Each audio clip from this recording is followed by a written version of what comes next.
Kia ora, I'm Nadine Higgins and welcome to your personal finance podcast, The Prosperity Project.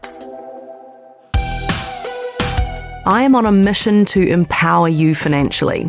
And while I work in finance, I'm a columnist, a journalist, an investor, a financial advisor, and a mum of two. I do not claim to be the font of all knowledge. So each week, I'll be bringing in the experts from across the world of finance and beyond to find out all the things you and I need to know. And if you want to get your questions in front of those experts, please email them to me, nadine.higgins@nzherald.co.nz.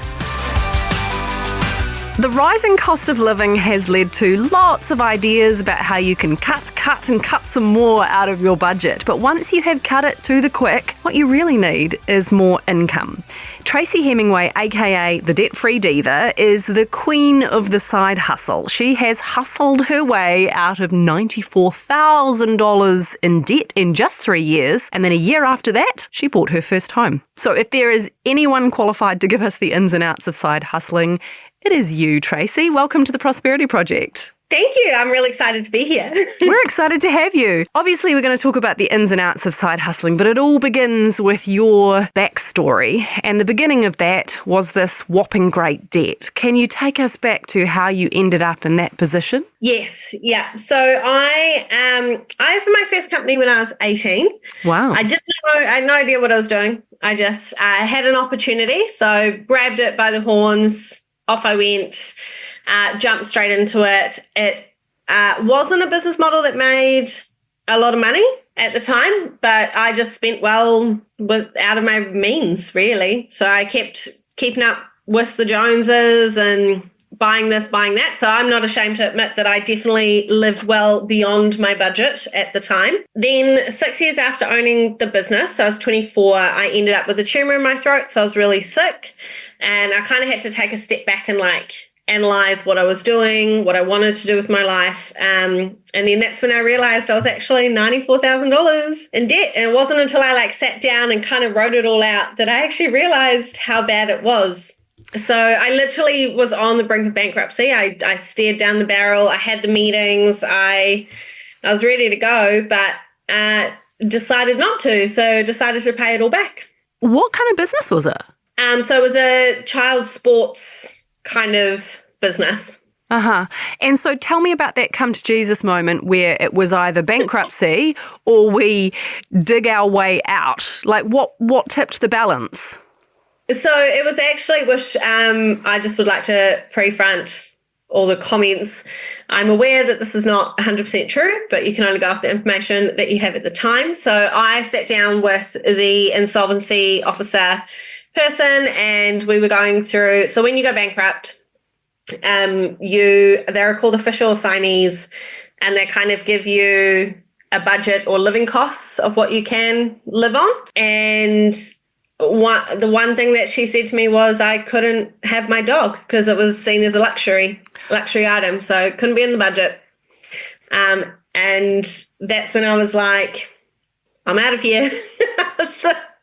I understand that. That's your fur baby, right? And 100%. If you're going to have to cut expenses to the quick, you're going to need some company that's cheap. Yes. I mean, she's not cheap now. She's very expensive, but worth it. Totally worth it. Yeah. So it must have sort of felt like standing at the bottom of a very tall mountain. I mean, was it just the dog that gave you the courage that actually I can do this? Or did you decide, well, I don't want to give her up, so I've got to at least give this a go? It was also just all the ramifications of bankruptcy as well. So I was 24 and you can look at it as you go bankrupt, you're in it for 5 years, then you come out and you can start again kind of thing. But for me, it seemed like such a long time. And there's so many different things with bankruptcy that people don't know. Like you can't even put your name on a power bill because it's credit. So you can't get credit of any sense. You're financially reliable on people like your whole life or the whole time. And I just didn't want to do that. So it would have been hard to get a rental. It would have been hard to get a power account, a broadband account, the whole 100%. Kit and caboodle. Yeah. Yeah. Even a job. Because you've got to declare that you're bankrupt when you are applying for jobs. Wow, I didn't know that. Yes. So it means every time you go for a job, you kind of, I don't know, do you have a sense of shame? Well, it was almost like, yeah, are they going to even consider me with this? Or Are they going to judge you? Yeah. Yeah. Yeah, it was, it was tough. So I don't know.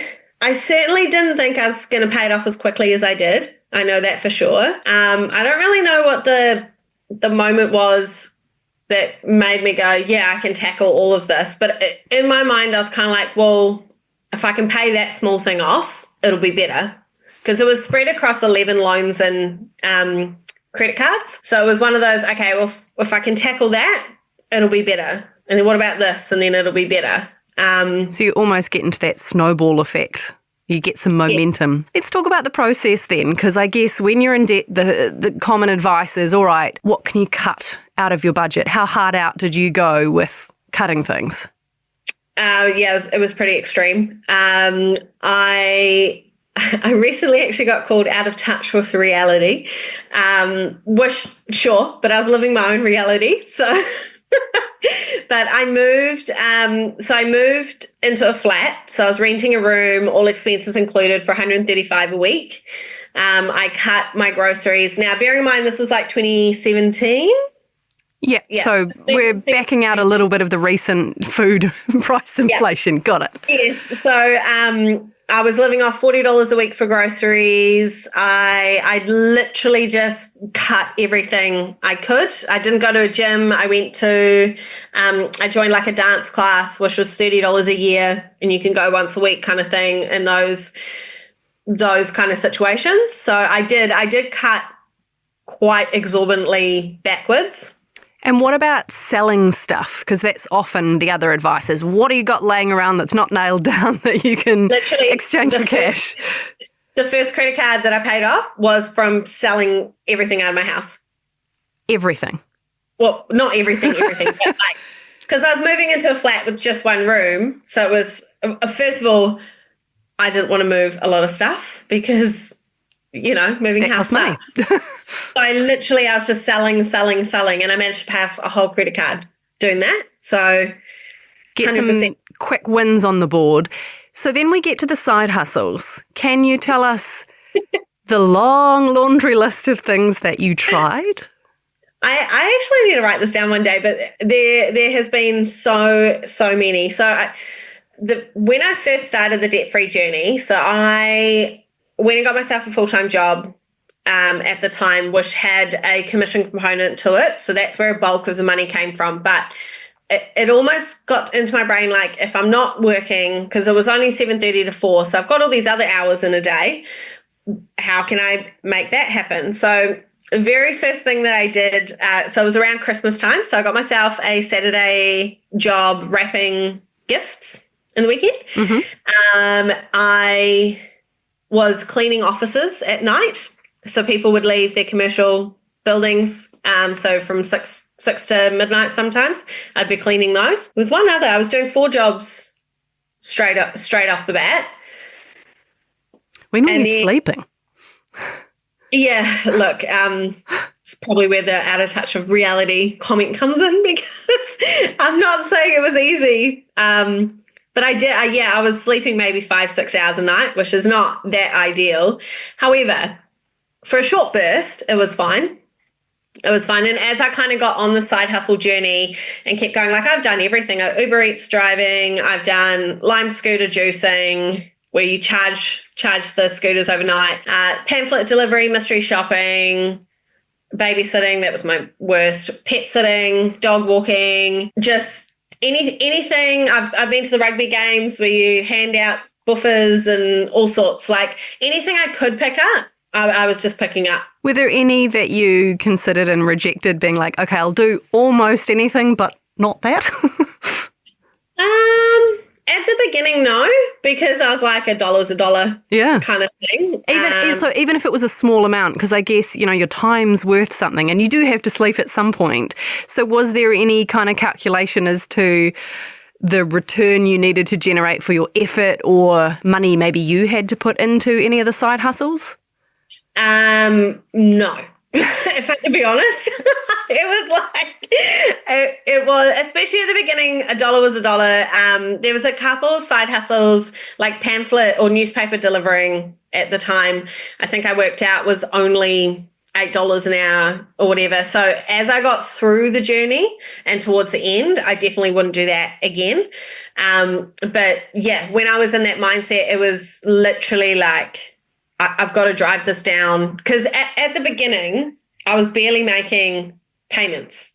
I was taking from one credit card to pay another kind of scenario. So it was how do I not do that, I guess. So I really understand most people want a side hustle that's going to give them like $50 a week, etc. But I just wasn't in a position to be able to say no at the beginning. And towards the end, it was definitely a bit more pick and choose. It seems a shame that people would criticise you because you've obviously worked so hard to achieve what seemed like the impossible. So I say all power to you. Is there a way to avoid getting burnt out by all that hustling, or did you get to a point where you were a bit burnt out? The burnout didn't come until after I bought the house, actually. So, and I've reflected on this recently. My sort of at the height of it, when I was working 7 jobs in a week, and my timetable was like completely packed and I had everything organized and sorted or whatever.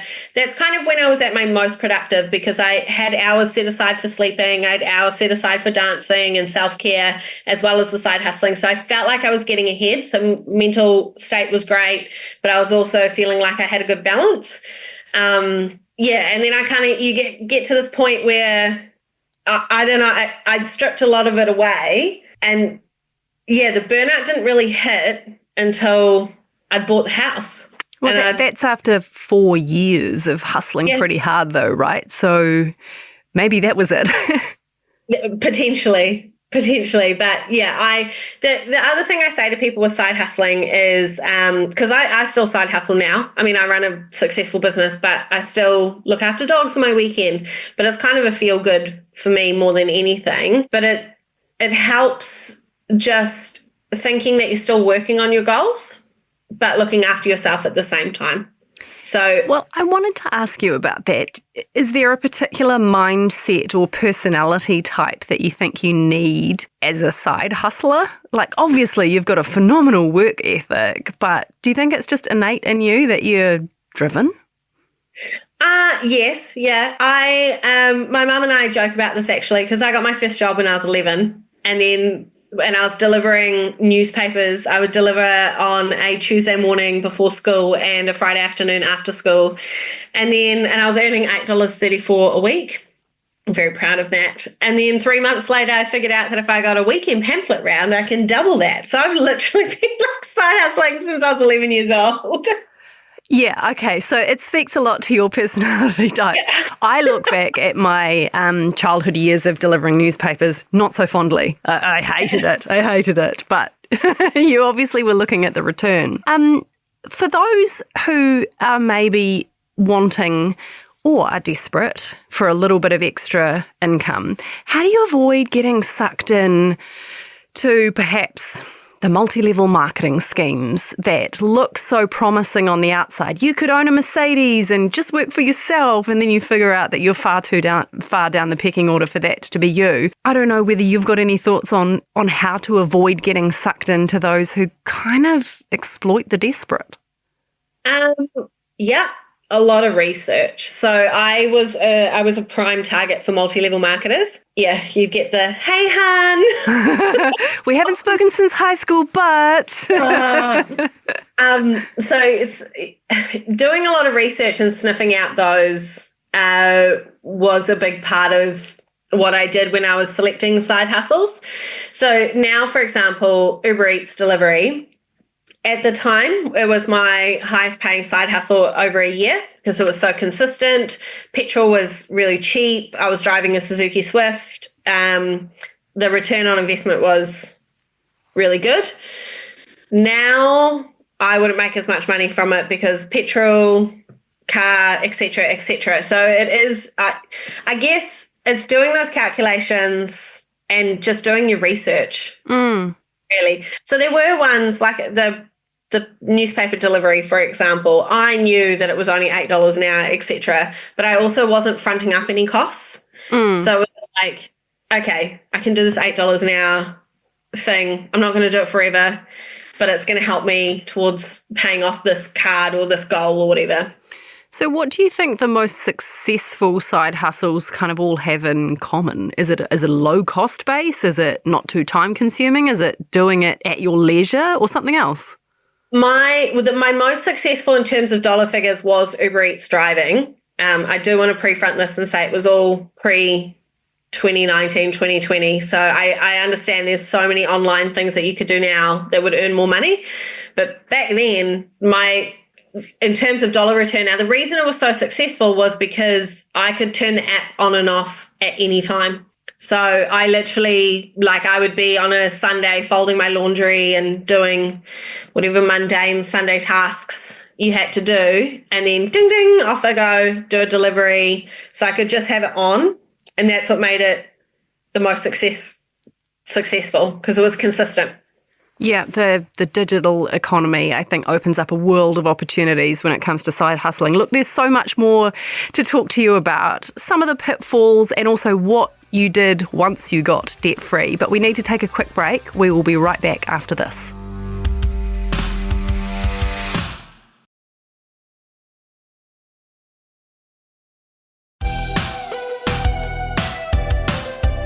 Welcome back to the Prosperity Project. We are speaking to the Debt Free Diva, Tracy Hemingway, about side hustling because she has been there and done it all in order to get through a massive amount of debt and get herself back on a positive financial trajectory. I wanted to know, Tracy, what did you do when the debt was gone? Was there a little splurge, a happy dance, something else? Well, I love this part because I paid off the debt on 27th of November 2019. I then the next month booked myself a trip to Las Vegas to go see Lady Gaga in her residency, which was due in May 2020. Oh. Yes, I had planned a big splurge, which all then got refunded to me. And then because we're all kind of stuck at home, I didn't really know what else to do. So that's when I decided I was going to buy a house that year. Right. So the hustle continued. It would have been a splurge, but instead you decided to bank the gains because you had nowhere to go and nothing to do. So could you still side hustle to the same degree through all of the lockdowns, or did it have to change things a bit? It just changed the side hustles. So I worked from home right through the lockdown, which for somebody with my energy was really difficult. So I do apologize to the two flatmates I lived with at the time, having to deal with that for 5 weeks. But that first day back, when we came into level 3 and we could get takeaways, I earned like $2,000 on Uber Eats as an Uber Eats driver on that day. Yeah, it was insane. And then once again, because the thing about side hustles is that you got to be willing to do the things that kind of fill a gap or that other people don't really want to do. So the other one that came along was, I'm not sure if you remember, but all the courier parcels backed up for 5 weeks. So Blue Couriers put out the call for independent courier drivers. So all of a sudden my Suzuki Swift was now a courier driver. So you're hooning around town, you're picking up some Mickey D's to drop off at someone's house and then a whole pile of parcels to drop off around town, just 100%. Multitasking queen. Yes. But there was also so many opportunities that came out of that, cleaning. There were so many cleaning opportunities or going in because people couldn't work if they were sick. So it was temping roles, temping opportunities, etc. And that's where the kind of online age was born too. Okay, so that is how you fast track the deposit for your first home. It was, just over a year? That's pretty incredible. Yes. Yeah. It's surreal. It was definitely a surreal feeling. So out of that, my deposit on my house was $79,500 and $43,000 of that was cash that I'd saved in a year. Wow. That's great going. But you didn't move into it, did you? I did originally, yes. So it was my first home. So I moved into it for 18 months. Yeah, it was 18 months. In that time, so I moved and then changed my career again and decided to start my own business. So once again, Debt Free Diva hat comes on, and I was like, I need to reduce my expenses to take the pressure off of being a high earner. So I worked out that if I rented a house across town, a really nice house that had 4 bedrooms, stacked it with flatmates once again, I could Airbnb my house and earn a bunch of money because Airbnb was massive. Wow. And then you've kind of capitalized on that from there as well, haven't you? Yes. Yeah. So I Airbnb'd for 2 years. It was exactly 2 years, and I earned just shy of 60,000 each year, which helped A, bring the mortgage down, and then B, I managed to use some of those profits, or quite a bit of that profit, to put a deposit down on the house that I live in now. So I have an investment property and my own occupied that I live in. And do you still have flatmates? I have one. I had two, but I've only got one left now. And I think, I'll get bored if it's just me, to be honest. But also yeah, the cash is quite handy. Cash is very handy. Like, I'm not going to say no to it. It was interesting because I did have 2 flatmates when I moved into this house, and the one that's just moved out, I made the decision that I wasn't going to replace her and I was going to turn that room into an office, etc. And I reflect back on Debt Free Diva in the middle of journey, and I was like, I would have been clutching my budget spreadsheets like, no, what do you mean flatmate out kind of situation at that point. And so the growth is there as well in me as a person. Do you think it becomes a bit of an obsession? Like, once you're on that track of like counting every extra dollar you bring in the door, you can't think of anything else? It was. So for the 3 years that I was in the debt-free journey, anybody that I speak to now that I knew then, and saying that, I wasn't really open and public about it. So my boss in particular at the time, he could see how much I was earning in terms of commission, etc. He knew I had these other little jobs, but he didn't know exactly how much I was earning. But he said, you'd still bring some burnt meat for lunch because you didn't want to throw it away. And he's like, I just could never understand how you were so cheap and you were wearing clothes that you'd stitch the holes up and whatever, but you were earning all this money. And it was like, yeah, I was literally obsessed with just paying the debt off. Was it a bit of a lonely journey because you're working all the time, and I'm guessing you're not going out for dinners, you're not going out on holiday. It's just you and your spreadsheet and your million side hustles. Yeah, it was lonely, but also at the same time, I lived in a house with 3 other people, so they could see how hard I was working. They just didn't know why. So it was lonely, but also not lonely. Like, I still had company. I love meeting people. I really love meeting new people. So the side hustles were great because I got to meet so many cool people and interesting people and learn so many skills that are transferable as well. So you are now a business owner again. Yep. And I think the cool thing is that you're a mortgage broker. So you're giving financial advice, and I guess there's nothing that you haven't done in the process or sacrificed in the process to getting your own home. So are you advising first home buyers and saying, hey, try a side hustle to bolster that deposit? Yes, absolutely. And will the bank rely on that, or is it just about the deposit? For most side hustles, it's just about the deposit, because you've got to, banks have different rules around how long, if it's a permanent contract, and around if they can actually use it. So same as me, when I bought both my houses, actually, I couldn't use. So when I bought this house, I turned the Airbnb into a long-term rental because I knew that was better for the bank in terms of getting money than an Airbnb. Yeah, because they're more likely to rely on the fixed term tenant versus the ad hoc, even though the income of it was obviously really good. Right. What do you say to, I know that they're even mentioning the word side hustle, some people push back against it and say it's toxic, we shouldn't have to sell every hour of every day. But obviously for you, it's served a really beneficial purpose. So how do you address those criticisms? I guess a huge part of it for me when I say to people a side hustle, go get a side hustle, it does not have to be long term. And it all depends on what your goal is. So if those extra 8 hours on a Saturday going to a part-time job is worth it for a long term, then what's the cost? Like, I also appreciate people have children and it's really hard, but in this day and age, like, there's so many things you can do online as well. So it's one of those, it's all very well saying it's not sustainable, and absolutely working seven jobs in a week, 100% not sustainable. I will put my hand up and say that, but you can do it for a short burst if that's what's going to help get you to where you need to be.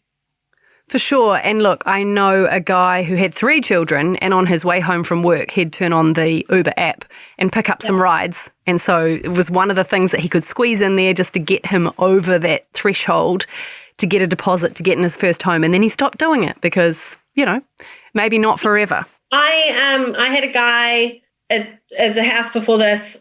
We ordered some Uber Eats and he had his baby in the back of the car. Wow. And I got chatting to him because the restaurant had the wrong order. And it turns out that he was one of those people that went from a 2% to a 7% interest rate, and he just had to figure out a way to bridge the gap or he was going to lose his home. So it wasn't forever. It was just until he could get back on a 4%. Yeah, which doesn't make it easy, but certainly easier than perhaps the alternative of losing your home. Yeah. It's one of those things where you say, pick your hard. You can either choose to sit there being really stressed because you're not going to make ends meet this week, etc., or you can be really stressed because you've got to go do another 8 hours of work. So it's what hard are you going to choose? Did you have to have a really fast lesson in taxation? Because with all these side hustles, right, you don't want to end up paying off all the credit card debt only to end up owing money to the IRD. Yes, so here's an interesting thing that I learned is the Secondary Tax Act was changed and you get taxed the same amount whether you earn $100,000 from one job or 10 jobs. It's the same amount of tax. So as long as you follow the prompts on the IRD website at the end of the financial year and put some money aside for tax, you're fine. Yeah, you just need to be on the right tax code, right? The idea, it's still called secondary tax. It's just not taxed at like 45% or whatever it was in the past, right? Well, it's still taxed at a higher rate because it assumes that you hit your top bracket, whatever. But then it means you might get a refund. Right. So you had to do some provisioning for tax, but you figured it out. Yeah. Typically, as we earn more, the temptation is to spend more, right? How do you avoid that creeping in? Because if you're working really hard, you feel like you deserve a treat. I gave myself milestones. So once I hit X amount or once I paid off this or once I did that, then the next week's worth of side hustles I could splurge. Okay, so that is key to the motivation piece. So it's not this exhausting 3-year journey. It's like broken down into this week I'll do this and next week I'll do that. Yeah. So it was once I've paid off this credit card, for example, then whatever I side hustle in the next week, all that money can go on whatever I want it to, like whatever my splurge happened to be. And you know what's interesting is those weeks were the ones that I side hustled the hardest because I wanted that money for my fun stuff. The motivation just has to be right. Yeah. I wonder if we could wrap up with, I know this is a bit trite to say, but what would your advice be to someone who either wants to get out of debt or just get ahead a little bit by side hustling from what you've learned on doing every side hustle under the sun? I've actually got a couple of bits. First, you don't have to go and like open a whole new business and start something and et cetera. Literally go to your Mitre 10 or supermarket and pick up 4 hours a week to help. That counts as well. A lot of people, when they think of side hustles, they're like, I'm going to start a whole new business and and it becomes way too overwhelming way too quickly.